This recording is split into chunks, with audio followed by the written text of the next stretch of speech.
Olá, graça e paz, meu irmão e minha irmã. Estamos iniciando a leitura da Bíblia em 365 dias, uma dose de amor com a palavra de Deus. Hoje, no 212º dia, trago para a leitura e comentários bíblicos os livros de 2 de Reis, capítulo 14, o livro do profeta Isaías, capítulo 64, e o livro 1 de Tessalonicenses, capítulo 5. Antes de iniciarmos o nosso estudo, faço uma recomendação rápida enquanto você pega o nosso kit de fé, bloco de anotação, caneta ou lápis. A Bíblia é tão importante quanto a sua leitura diariamente nos aproxima de Deus, fortalecendo assim a nossa fé e a esperança. Todos nós temos a necessidade de estarmos em comunhão com Deus diariamente. Comunhão esta, agora, neste exato momento, a leitura da Bíblia. A Bíblia está cheia de promessas. Precisamos acreditar na palavra de Deus. Alimente a sua fé, meu irmão, minha irmã. A sua palavra tem muito mais força do que as coisas contrárias deste mundo. Estamos vivendo um tempo em que devemos abrir os olhos. O inimigo da cruz não está aqui para roubar o seu carro, a sua casa, sua roupa, seu apartamento, relógio. Ele vem para roubar a semente. A semente é a palavra de Deus, a sua fé e os propósitos que Deus tem para a sua vida. Precisamos usar todos os recursos que Deus tem nos dado. Incentivar a nossa família e a nossa comunidade na leitura da Bíblia. A Bíblia Sagrada nos faz gerar a fé, nos faz ter o alimento, a cura, a restauração. E a compreensão da palavra vem através da revelação do Espírito Santo. Senhor Jesus Cristo, revele a compreensão de sua palavra. Meu Pai do céu, Senhor, meu Deus e meu Pai, me dê a compreensão de sua palavra hoje e sempre. Em nome de Jesus, amém. E graças a Deus. Se desconecte de tudo e permita que a palavra do Senhor adentre em vossos corações. Vamos para a leitura no livro 2 de Reis, capítulo 14. O reinado de Amazias de Judá. No segundo ano do reinado de Jeoás, filho de Jeoacás, rei de Israel, Amazias, filho de Joás, rei de Judá, começou a reinar. Tinha 25 anos de idade quando começou a reinar e reinou 29 anos em Jerusalém. A mãe dele se chamava Jeoadã e era de Jerusalém. Amazias fez o que era reto aos olhos do Senhor, ainda que não como Davi, seu pai, mas fez segundo tudo o que o seu pai Joás havia feito. Apenas os lugares altos não foram tirados, e o povo ainda sacrificava e queimava incenso nesses altos. Logo que o reino foi confirmado nas suas mãos, matou os servos que tinham assassinado o rei, seu pai. No entanto, não matou os filhos dos assassinos, mas fez segundo está escrito no livro da lei de Moisés, no qual o Senhor deu ordem, dizendo: os pais não serão mortos por causa dos filhos, nem os filhos serão mortos por causa dos pais. Cada qual será morto pelo seu próprio pecado.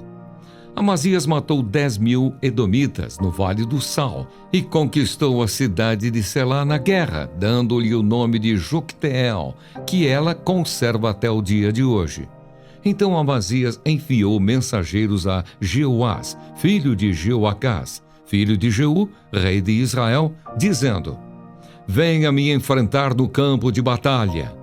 Porém Jeoás, rei de Israel, respondeu a Amazias, rei de Judá: o espinheiro que está no Líbano mandou dizer ao cedro que lá está: dê a sua filha por mulher ao meu filho. Mas um animal selvagem que estava no Líbano passou e pisoteou o espinheiro. Na verdade, você derrotou os edomitas e o seu coração se encheu de orgulho. Glorie-se disso e fique em casa. Por que provocar o mal que trará somente desgraça para você e para Judá? Mas Amazias não quis atendê-lo. Então Jeoás, rei de Israel, avançou contra Amazias, rei de Judá, e eles se enfrentaram em Bet-Semes, que está em Judá. Judá foi derrotado por Israel, e os soldados tiveram de fugir para as suas casas. Jeoás, rei de Israel, prendeu Amazias, rei de Judá, filho de Joás, filho de Acasias, em Bet-Semes. Então foi a Jerusalém e derrubou uma parte da muralha da cidade, desde o portão de Efraim até o portão da esquina, numa extensão de mais ou menos 200 metros. Pegou todo o ouro, a prata e todos os utensílios que havia na casa do Senhor e nos tesouros do palácio real, bem como alguns reféns, e voltou para Samaria. Quanto aos demais atos de Jeoás, ao que fez e ao seu poder, com que lutou contra Amazias, rei de Judá, não está tudo escrito no livro da história dos reis de Israel? Jeoás morreu e foi sepultado em Samaria, junto aos reis de Israel. E Jeroboão, seu filho, reinou em seu lugar. A morte de Amazias. Amazias, filho de Joás, rei de Judá, viveu 15 anos depois da morte de Jeoás, filho de Jeoacás, rei de Israel. Quanto aos demais atos de Amazias, não está tudo escrito no livro da história dos reis de Judá? Conspiraram contra ele em Jerusalém e ele fugiu para Laques. Porém, enviaram homens atrás dele até Laques e o mataram. Trouxeram-no sobre cavalos e o sepultaram em Jerusalém, junto a seus pais, na cidade de Davi. Todo o povo de Judá tomou Uzias, que tinha 16 anos de idade, e o constituiu rei em lugar de Amazias, seu pai. Depois da morte de seu pai, Uzias reconstruiu Elate e a restituiu a Judá. O reinado de Jeroboão II, de Israel. No 15º ano do reinado de Amazias, filho de Joás, rei de Judá, Jeroboão, filho de Jeoás, rei de Israel, começou a reinar em Samaria e reinou 41 anos. Jeroboão fez o que era mal aos olhos do Senhor. Jamais se afastou de nenhum dos pecados de Jeroboão, filho de Nebate, que este levou Israel a cometer. Restabeleceu os limites de Israel desde a entrada de Amate até o mar da Arabá, segundo a palavra do Senhor Deus de Israel, anunciada por meio de seu servo Jonas, filho de Amitai, o profeta, que era de Gat-Éfer. Porque o Senhor viu que a aflição de Israel era muito amarga, porque não havia nem escravo, nem livre, nem quem socorresse Israel. O Senhor ainda não havia falado em apagar o nome de Israel da face da terra. Porém, os livrou por meio de Jeroboão, filho de Jeoás. Quanto aos demais atos de Jeroboão, tudo o que fez, o seu poder, como lutou e como reconquistou Damasco e Amate, pertencentes a Judá, para Israel, não está tudo escrito no livro da história dos reis de Israel? Jeroboão morreu e foi sepultado nos túmulos dos reis de Israel, e Zacarias, seu filho, reinou em seu lugar. Amém. Compreendendo o livro 2 de Reis, capítulo 14, trago a exposição bíblica dos versículos 1 a 20. Amazias começou muito bem, mas depois se inflou de orgulho, conforme versículos 10 e 11, e foi assassinado, conforme versículos 17 a 20.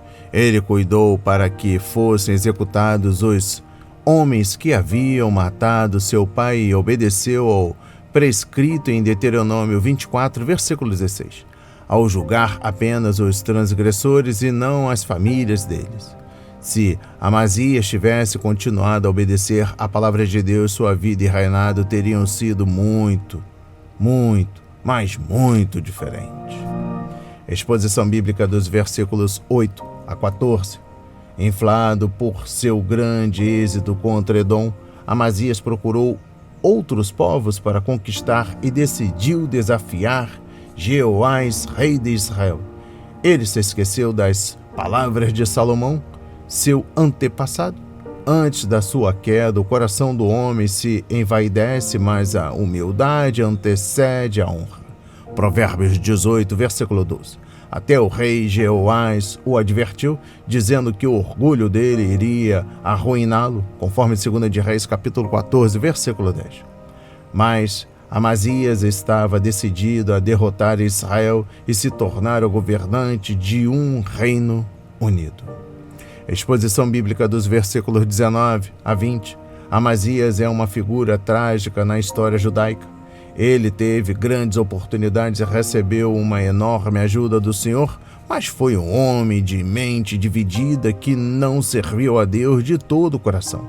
Amazias tinha os próprios planos e não dedicou o seu tempo para buscar a vontade do Senhor. Exposição bíblica dos versículos 23 a 29.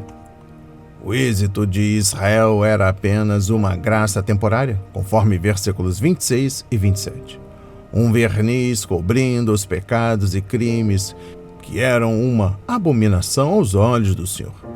Os profetas Oséias, conforme Oséias 1, versículo 1, e Amós, conforme Amós 1, versículo 1, ministram durante o reinado de Jeroboão e avisaram que o juízo estava chegando. Esse juízo, afinal, veio em 722 a.C., quando os assírios invadiram Israel, deportaram muito dos judeus e trouxeram gentios de outras nações conquistadas para se misturarem com os israelitas. E eu encerro a compreensão do livro 2 de Reis, capítulo 14, trago a exposição bíblica dos versículos 24 e 25. Jeroboão II não foi um bom rei e, se tratando de questões espirituais, mas trouxe prosperidade para a nação e a livrou de seus inimigos. Mesmo nos tempos antigos, o cidadão comum não se preocupava com o caráter dos líderes da nação, contanto que o povo tivesse comida na mesa, dinheiro no bolso e a segurança de não ser invadido por inimigos. Nada diferente nos dias de hoje. Vamos para a leitura no livro do profeta Isaías, capítulo 64. Ah, se fendesses os céus e descesses, se os montes tremessem na tua presença, como quando o fogo acende os gravetos, como quando faz ferver a água para fazeres notório o teu nome aos teus adversários e para que as nações tremam diante de ti. Quando fizeste coisas terríveis que nós nem esperávamos, desceste e os montes tremeram diante de ti. Porque desde a antiguidade não se ouviu, nem com os ouvidos se percebeu, nem com os olhos se viu Deus além de ti, que trabalha para aquele que nele espera. Tu sais ao encontro daquele que, com alegria, pratica a justiça, daqueles que se lembram de ti nos teus caminhos. Eis que te iraste porque pecamos, por muito tempo temos pecado. Como então seremos salvos? Todos nós somos como o imundo, e todas as nossas justiças são como o trapo da imundícia. Todos nós murchamos como a folha, e as nossas iniquidades nos arrastam como um vento. Não há ninguém que invoque o teu nome, que se disponha a apegar-se a ti, porque escondes de nós o teu rosto e nos consomes por causa das nossas iniquidades. Mas agora, Senhor, tu és o nosso Pai. Nós somos o barro e tu és o nosso oleiro, e todos nós somos obra das tuas mãos. Não te enfureças tanto, ó Senhor, nem te lembres para sempre da nossa iniquidade. Olha para nós, por favor, pois todos nós somos o teu povo. As tuas santas cidades estão desertas. Sião virou um deserto, Jerusalém está arrasada. O nosso templo santo e glorioso em que nossos pais te louvavam foi queimado. Todas as nossas coisas preciosas se tornaram em ruínas. Diante de tais calamidades, como podes te conter, ó Senhor? Ficarias calado e nos afligirias ainda mais? Amém. Compreendendo o livro do profeta Isaías, capítulo 64, exposição bíblica dos versículos 4 a 6. Por que Deus não está operando maravilhas? As pessoas pecam. Referência, versículos 5 e 6. E devem confessar seus pecados, afastando-se deles. Se nossos atos de justiça são corruptos, como devem ser nossos pecados aos olhos de Deus? De acordo com o versículo 4, o Senhor planejou coisas maravilhosas para o seu povo, coisas que vão além da imaginação das pessoas, porém, os pecados delas o impedem de compartilhar suas bênçãos. E eu encerro a compreensão do livro do profeta Isaías, capítulo 64, com o versículo 12. Esta oração e a do remanescente fiel termina com uma pergunta: por que Deus está em silêncio? Seu templo foi destruído, sua terra gloriosa foi devastada e seu povo está no exílio. A resposta do Senhor é encontrada nos 2 próximos capítulos.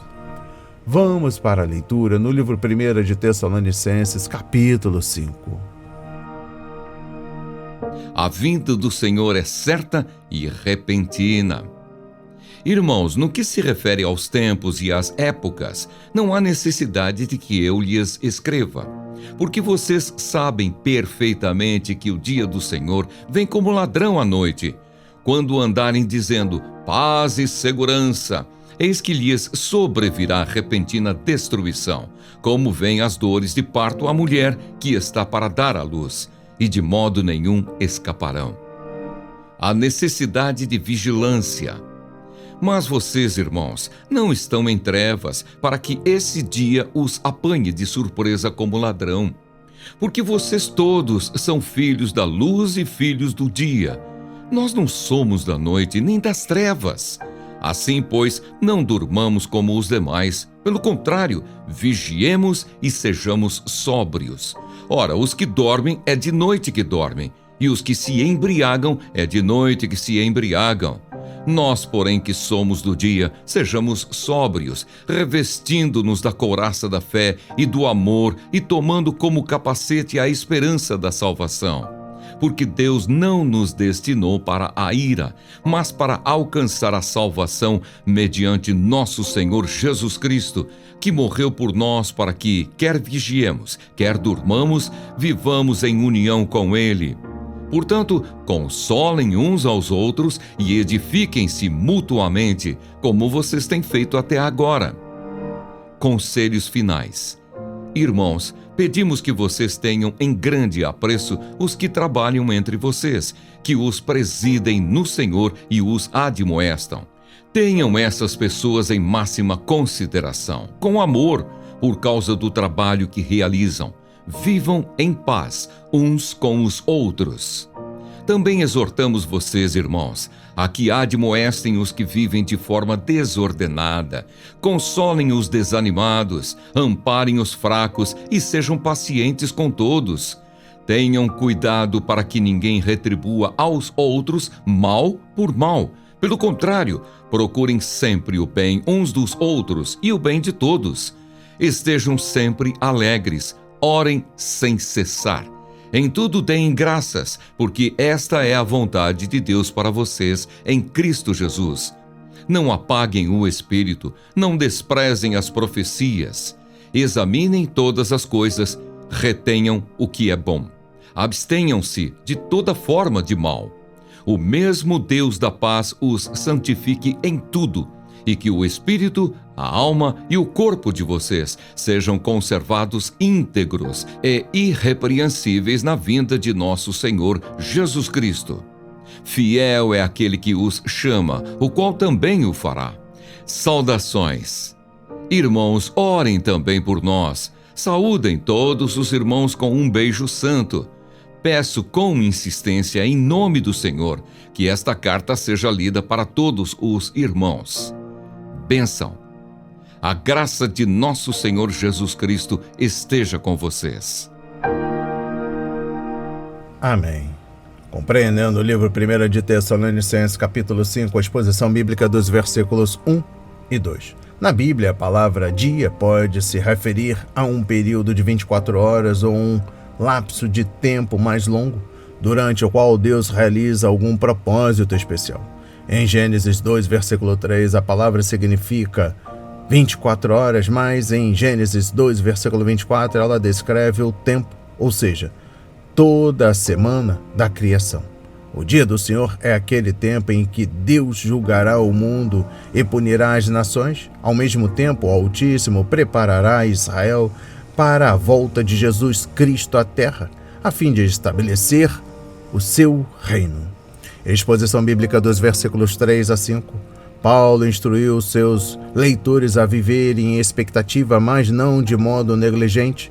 Esperar a volta de Cristo não significa estender um lençol no chão e ficar sentado no alto de uma montanha olhando para cima, pois esse é o tipo de atitude que Deus condenou. Atos 1, versículos 10 a 11.